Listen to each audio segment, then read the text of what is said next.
Professor Bumbleweed here. A cabin in the middle of nowhere gets real internet with no trenches, no poles, no drama. Starlink does it by linking a small outdoor terminal to moving satellites overhead. This stays short, sharp, and mildly sarcastic. Stay curious. This keeps things entertaining and actually informative. How the terminal talks, how satellites move, and how ground stations plug everything into the real internet. No mystical sky pipes, just engineered links. Time to zoom in and inspect the moving parts up close. It starts painfully simple. A flat terminal outdoors and a cable into the house. The router handles your home network while the terminal handles the space part. The terminal aims its beam electronically so it looks at a satellite without any dramatic spinning hardware. Inside the terminal, lots of tiny antenna elements act together, steering the radio beam electronically. The tilt motor handles the big angle. Then the electronics do the fast aiming. That is why the dish tracks satellites without spinning. Even snow gets a warm nudge to move along. Starlink uses thousands of small satellites in low Earth orbit, far closer than old television satellites.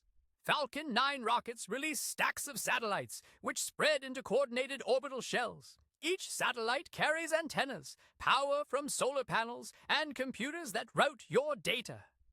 Because these satellites move fast, your connection hops from satellite to satellite as they pass overhead. That handoff happens constantly and it stays invisible when it works. Some satellites also pass data directly between each other using optical links, routing traffic through space when ground stations sit far away. When you load a page, your router sends packets to the terminal, which beams them up to the current satellite. The satellite either relays them down to a nearby ground station or forwards them across space to another satellite. Then the signal hits the regular internet backbone. Low Earth orbit keeps satellites closer, so round-trip delay stays lower than very high orbit systems. The downside, everything moves fast. Starlink constantly tracks where each satellite sits, adjusts the beam direction, and corrects frequency shift from motion. It is basically high-speed aim and timing, non-stop. Ground stations, also called gateways, sit under clear skies near fiber connections. Big antennas track the passing satellites and exchange huge amounts of data. From there, traffic enters terrestrial networks, routers, data centers, and undersea cables. Space is cool. Fiber still does the heavy lifting. Keeping Starlink running takes constant coordination. Satellites move, gateways come and go, and routing adapts on the fly. The system also plays nicely with shared radio spectrum under national and international rules. And yes, crowded areas slow down because bandwidth is finite. The universe stays petty like that.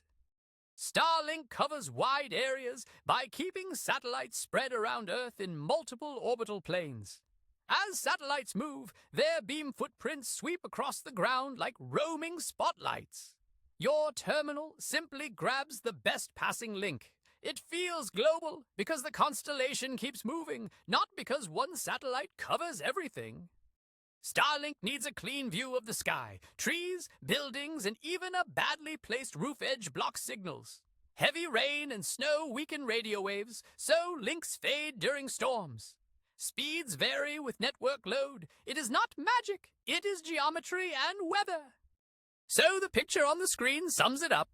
One outdoor terminal, a swarm of low-orbit satellites, and ground gateways tied into fiber internet. Data jumps up, hops across space, drops to Earth, and reaches websites. Sarcasm aside, that is smart networking. If this silent breakdown feels useful, tap the like button so the channel learns what actually helps. Share topic ideas in the comments too, otherwise the animators stare at me while I stay mute. That awkward silence lasts. Until next time.